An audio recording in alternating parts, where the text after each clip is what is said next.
Hi, friends. This is Terry Squires with today's Nashville This Is Faith. I sat down with a new group, Cutter and Cash, ages 14 and 17.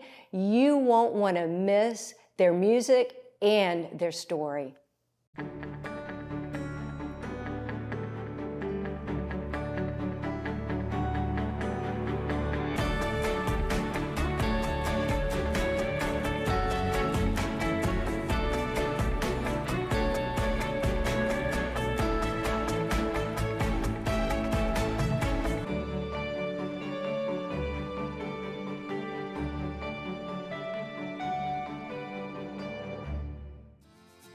The Lord will lead you on a journey that you never imagined if you follow Him.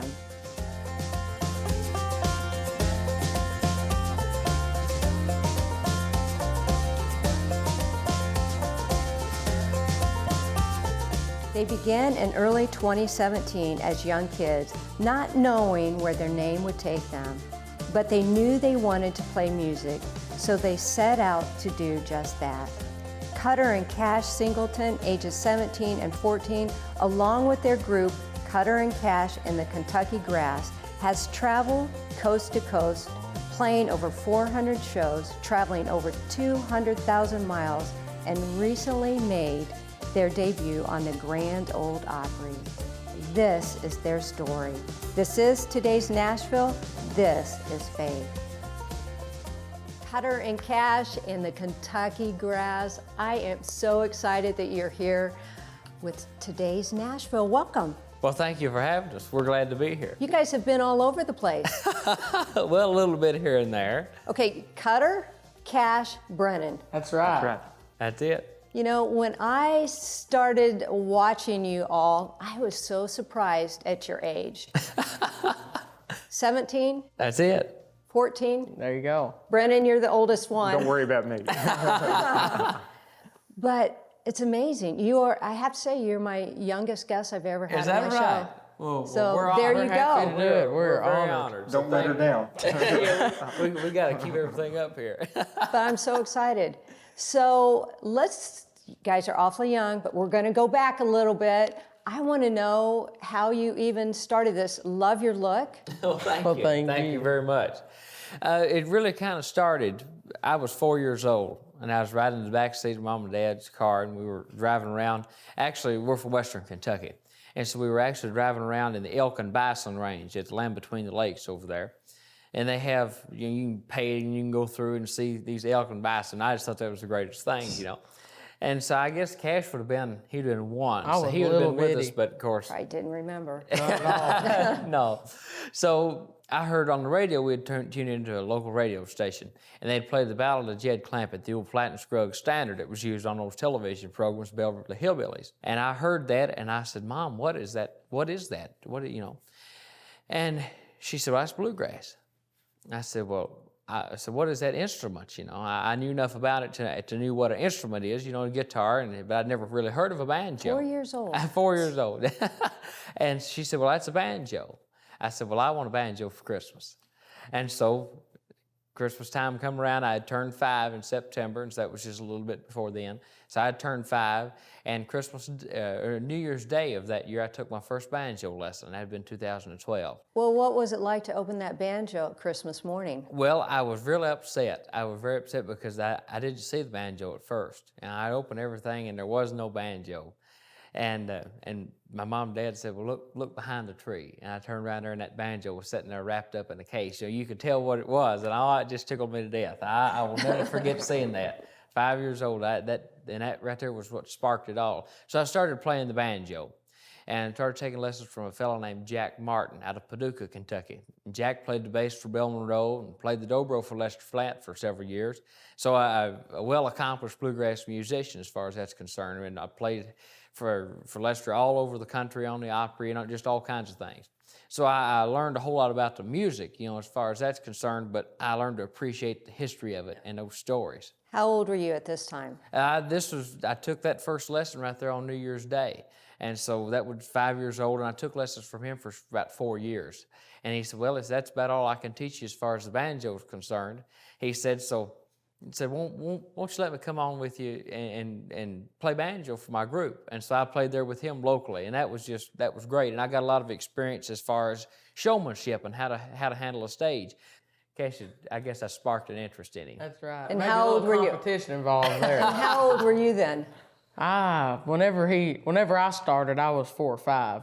And I played it throughout 2019, I guess. And then I swapped over to mandolin. I don't have it as interesting a story. What instrument did you start when you were young? Guitar. Guitar. So it's banjo and guitar, very similar to the Flat and Scruggs style show, which is kind of what we had styled it after. You know, it had the hats like we're wearing and the old colonel ties, you know, as they call them, and that's kind of what we had styled it after, which we still draw a lot of, you know, inspiration from Flat and Scruggs, and then a lot of the heroes of bluegrass, you know. I guess around that time we did a swap, you know, because we wanted to start singing together. We found out that we could sing together. And so I started taking the lead, and Cash had that high tenor voice. And it didn't work to have a banjo and a guitar as well. And so I started playing the guitar, and Cash learned how to play the mandolin, and that really worked. And it's what we're kind of doing today. That's what we're doing today. So is it just the two of you and your family, or do you have other siblings? It's just the two of us. Okay. It's the two of us. And Brennan, tell me how you got involved. Well, I'd been picking around for a while before we started playing, but nothing serious. And the boy's grandfather invited me down one night. He knew that I played the bass. And I went down to their house, and Cutter was there, and we had a jam session, and it just kind of rolled out. Now, how old were you all during this? They would have been, what would you have been, about 10? I was 6 or 7. 9 or 10, and he would have been, yeah. Little bitty. So we did our first show together not long after that. And Brennan's been with us ever since. Yeah, Brennan 7 now years. lives right across the road from us, literally across the road from us. So that makes for great rehearsal and easy traveling, you know, just run right across the road, pick up Brennan, and let's go. Out we go. So you all are so young. So is this something that you knew right away at a young age, that this is the career path I want to go on, or, you know, was there anything else? I mean, you just graduated from high school, correct? And you're in freshman. freshman. I'll be a sophomore this year. So you're just starting high school. Yes, ma'am. I knew just as soon as I picked up a banjo and I played my first show, I'll never forget that feeling. You know, they said, don't be nervous or anything. You know, you don't want to do that. And they said, it'll all be all right. And I never really had any sort of nerves about it. I knew I wanted to do that. That was so exciting for me to be able to perform in front of people. And I'll never forget that I played my first show at the Kentucky Opry in Draftonville, Kentucky, which we're frequent guests there every now and then, you know, a couple of times a year or something like that. And so I remember standing on that stage, and there was a feeling, I don't know, it's hard to explain. And it was a rush, I guess, of adrenaline. And I will never forget that I thought, this right here is what I want to do. And I'm going to make sure that it happens. I'm going to try everything I can and make sure to keep my faith in the Lord. And that's we're so blessed. We really have been. We're going to talk about your faith in a minute, but, you know, I love your style. I love your look. Thank you. Who inspires you? There's lots of people that inspire us, and I think that's important. You know, I try to take something away from everybody that I'm around, whether it's good or bad. You can learn something from them, you know, and what to do or what not to do. So I try to draw a little bit of inspiration from everybody that I am around. I think that's important. I really do. What about you, Cash?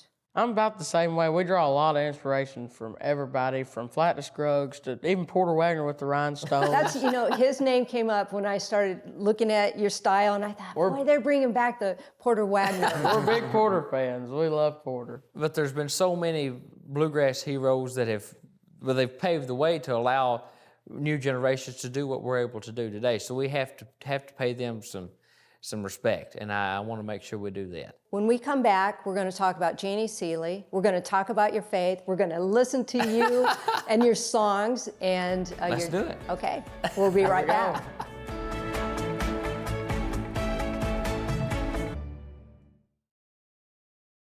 Now, we have a mutual friend, Jeannie Seely. She's been on my show. Absolutely love her. But she loves you guys too, doesn't she? We sure thank the world of her. We love her. We really do. I can say that with 100% confidence. We love Jeannie Seely. We really do. Now, there's a story about you guys going to the Grand Ole Opry when you were little, right? That's correct. Yes, Tell me about it. It was my first time, well, both of our first time at the Grand Ole Opry House. We'd been to see a show at the Ryman, and I wanted to do that. You know, we started out early on, and I got to learn that history, you know, and so I wanted to go there. And so it worked out, was able to do that. It was during the winter time. How old were you then? I would have been 8. And so I saw my first Opry show. And so a few years later, we went to the Grand Ole Opry House and saw the show there. And Jeannie was there. Of course, we dressed up as... Suits and ties, and we played the So part. you were 8 and you were 5 or 6, I guess. Okay. And so went out and sat. We were on the 3rd row. I can tell you exactly where we were sitting, right in front of Eddie Stubbs. And we were sitting there on the 3rd row, over right there, side, over there by the announcer. And Jeannie come out. It was Jeannie and Bobby Osborne. She was hosting that night, and Bobby had come out and he did Rocky Top, you know, his usual set. And that was just great to us because we were huge Osborne Brothers fans. And so saw them do Rocky Top and all that. And she said, I told you all you know that music, you know, and she'd set it up like that before. And she come right over to the side of the stage and she said, I want to point these boys out right here. She said, that's the future generation of good musicians right there, I can tell. And I just looked at Cash, I was like, oh my gosh. And so they brought the house lights up, put the spotlight on us, asked us to stand up and wave at everybody. And she said, we'll find out more about those boys later. And she turned it back to Eddie Stubbs. He said, I think I've still got those ties at home. You know, it was a real neat thing. But I never in a million years would have ever dreamt that we would be as close as we are with Jeannie now. I never would have thought anything like that would have panned out. And it's just so unbelievable to me. Well, tell me how it happened. We were at the Ernest Tubb Midnight Jamboree a few years later. Hadn't seen Jeannie, hadn't spoke to her or anything since that night, you know, and it was just she was on stage and we were down there kind of thing. So we went to see Rhonda Vincent's induction at the Opry. We didn't go, but we went to the after party at the Ernest Tubb Midnight Jamboree. She hosted that night over there, so we wanted to go see that. And her and Jeannie just released a song together, and so I thought, well, maybe we can just meet her. You know, that'd be pretty neat. That's a bucket list thing. I'd like to do that. So we went on over, and sure enough, Jeannie come out on stage, and she did the song with Rhonda, and I could tell she was leaving. She went and grabbed her purse and was headed out, and I told Cash, I said, here's our chance. I said, we've got to take it. And so I got up, grabbed Cash, and I said, Brendan, let's go. He said, no, I'm watching the show. So we left Brendan. I said, I'm not waiting. I said, we're going. And so me and Cash took off, and just the two of us, we run right out front there. And waited at the door. There's a chance she might come out the front or might come out the back. Well, we're going to be here waiting. And sure enough, she walked right out the front door there, and we were standing there. I said, Miss Seely, I said, we're big fans of yours. I said, would it be all right if we get our picture made with you? Of course, that tickled her, and we got our picture made and talked to her for, I guess, 10 or 15 minutes. It was in the winter time. It was cold. But we sat out there and talked for a long time, and she said, well, let's keep in touch, you know. Did she remember you from meeting you or pointing you out Very years vividly. ago? Not a whole lot. Okay. So that was, well, I don't even know if we brought it up, to tell you the truth. We were just kind of in awe of the moment. You know, we were getting to get our picture made with somebody like that. So I guess it was about a year or so later, we were booked on the same show as the Lincoln Jamboree up in Hodgsonville, Kentucky, to open the show for Jeannie and her band. And so we were just totally blown away that was going to happen. We were so excited. It was. You know, we've got to meet her now, and now we're going to be able to talk shop with her backstage and open the show up and get to talk to her some. So that was we just couldn't wait. So we went up there and we did it. We did. And What do you think about it, Cash? Oh my gosh. I mean, we're so blessed to be able to do this. And looking back on it, it's just lined up perfectly, you know? And it's just amazing, to be honest with you. It really is. And what a great show that was. Jeannie called us back to sing a song with her during that show, and we lined up several other things. And a little bit later, I guess 6 or 8 months or so, she sent us a song to do called Call of Kentucky. And so we were able to, we heard a little bit of a demonstration that she'd done on that. And she sent us a demo, and the Osborne Brothers had actually done that with her. And so it was a bluegrass song. And she said, well, see what y'all can do with that. And so we played around with it. And we were in Nashville not too long after that.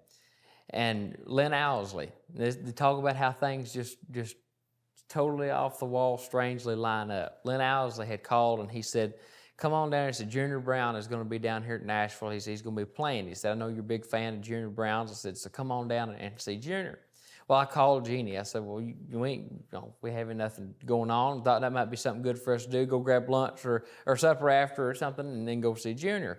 Well, she had something else going on, but Jean, her husband, wanted to go. We're big fans of Gene Ward, too.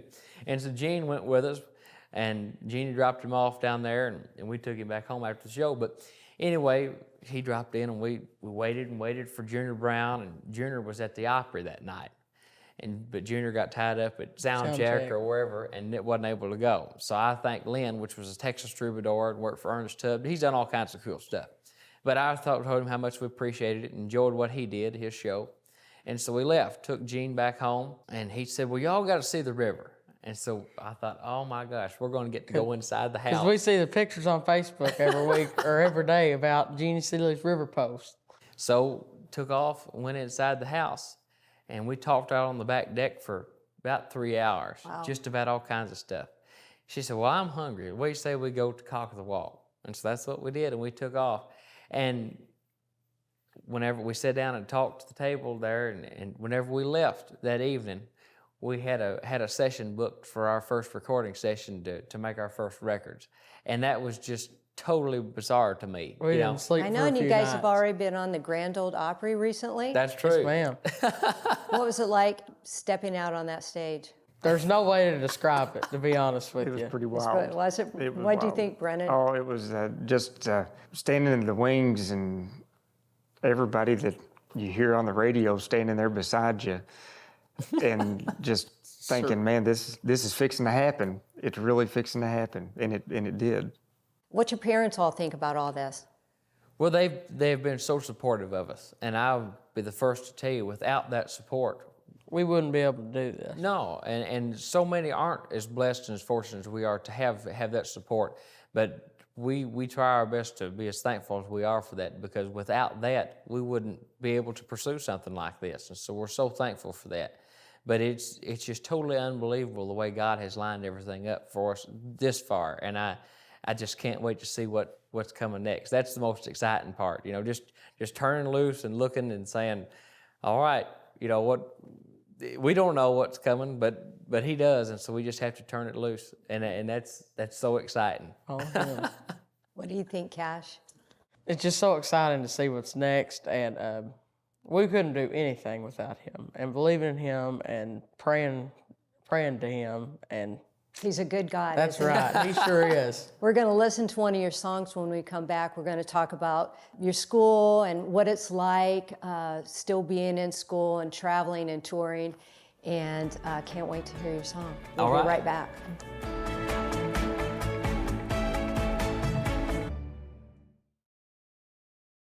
Guys, I want to hear the song that you played on the Grand Ole Opry. All right, let's All do right, it. let's- A little bit of mamas. Don't let your babies grow up to be cowboys. 1, 2, 3.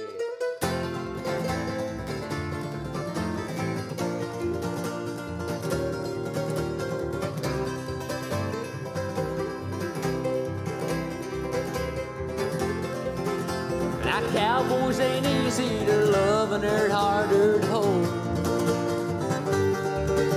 They'd rather just give you a song and diamonds or gold.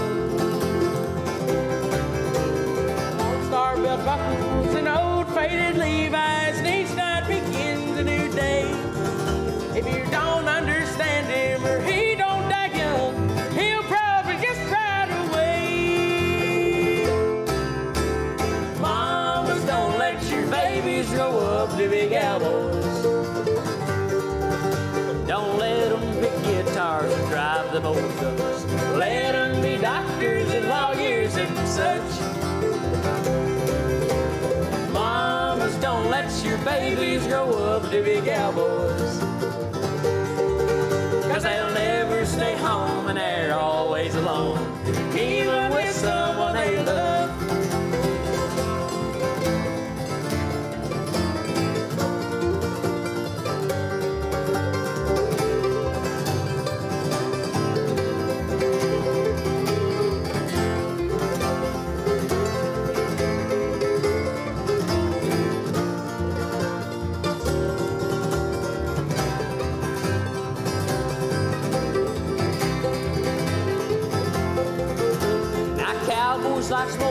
old pool rooms and clear mountain mornings.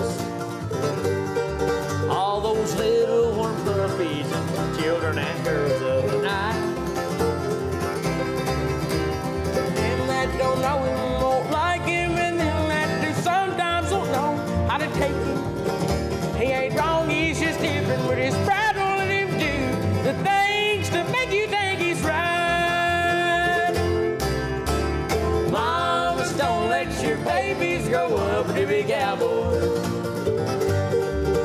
Now don't let them pick guitars and drive them old trucks. Let them be doctors and lawyers and such. Mamas, don't let your babies grow up to be cowboys. 'Cause they'll never stay home and they're always alone, even with someone they love.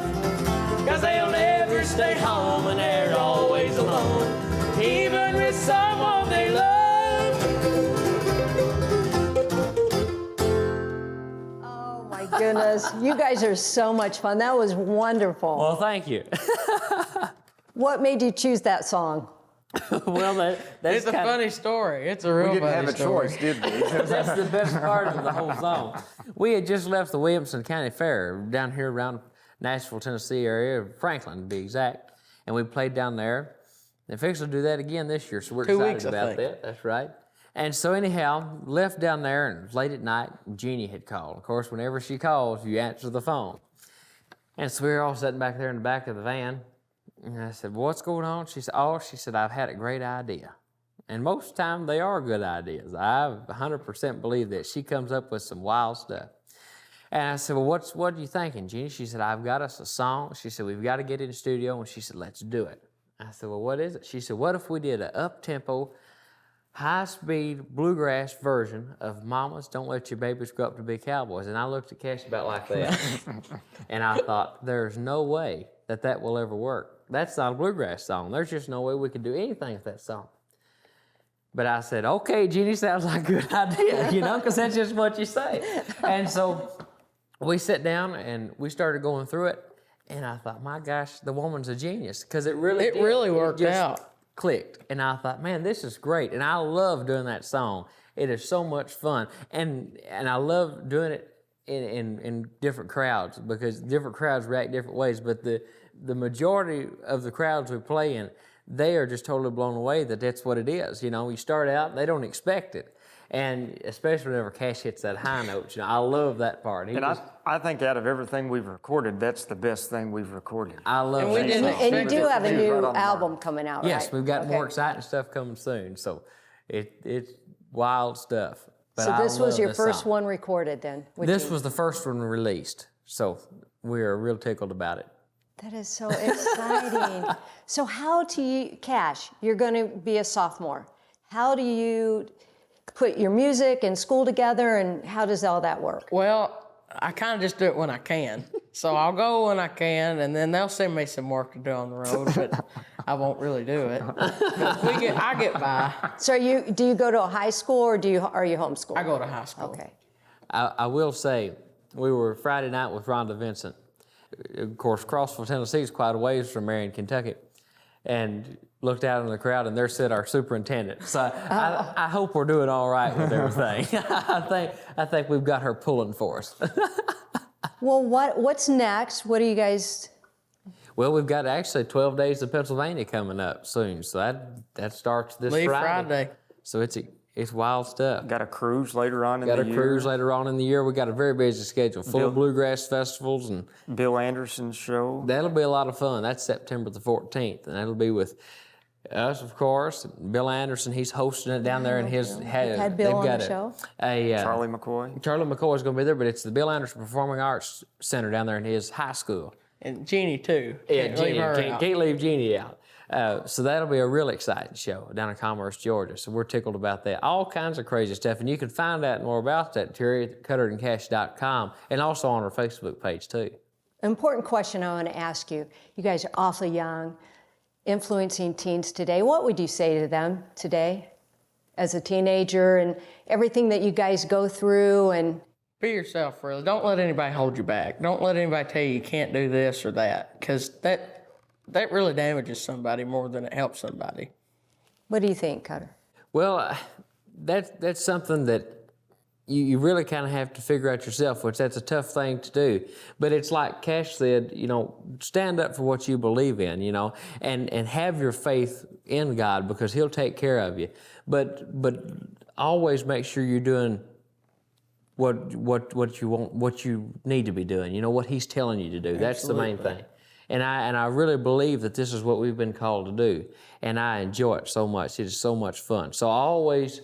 Well, I'll tell you like this. I always like throwing this in here because there's no better advice than this. It comes straight out of the mouth of Ernest Tubb. Be better to your neighbors and you'll have better neighbors. And I just love that line. But that's something that you can live by at any point in your life, And so I think that's very key, and I try my best to do that. But there's so much advice that we've been given. It's unbelievable. I gotta start a book, especially of Jeannie's advice, because there's all kinds of that coming from out of. There's a whole book of her advice. Yeah, that would be great. Hey, will you take us out on a gospel song? Absolutely. Let's do that. Let's keep with the theme, something upbeat, and Okay. have a little bit of fun here.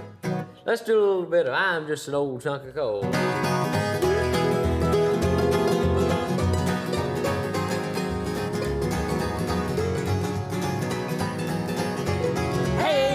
Just an old chunk of coal, but I'm gonna be a diamond someday.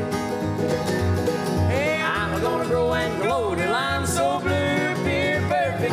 I'm gonna put a smile on everybody's face, and I'm gonna kneel and pray every day, lest I should become faint along the way. Hey, I'm just an old chunk of coal. But I'm gonna be a diamond some. I'm gonna be a diamond someday. Cutter, Cash, Brennan, thank you so much. What a blessing to have you on my show today. Thank you so much. Thank you. What a pleasure it's been.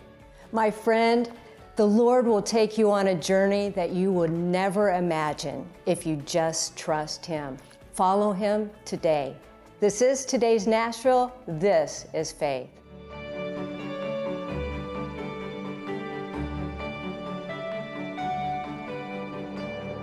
Cornerstone Television wishes to thank all our faithful viewers whose consistent prayers and financial support have made this program possible.